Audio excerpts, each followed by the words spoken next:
বন্ধুরা, আরেকটি ভিডিও নিয়ে আসলাম। আপনারা ভাববেন যে এই গাছটিকে কেন বাঁধা হইলো গাছের সাথে। আমি যদি 1 মিনিটের ভিতরে যদি আপনাদেরকে কথাগুলো বোঝাতে পারি তাহলে আপনারা অনেক খুশি হবেন।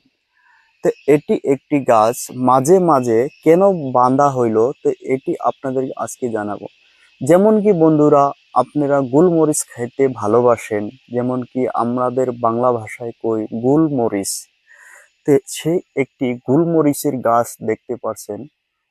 আমাদের এইখানে এইভাবে গোলমরিচ তৈরি করা হয়। যেমন কি দেখতে পাচ্ছেন, এই যে গোলমরিচ দেখতে পাচ্ছেন, এই যে গোলমরিচ এখন বেশি দিন নাই, 2 মাস সময় আছে। 2 মাস সময়ের ভিতরে এই গোলমরিচটি পাকলে তারপরে আমি একটি ভিডিও আপনাদেরকে দেখাবো।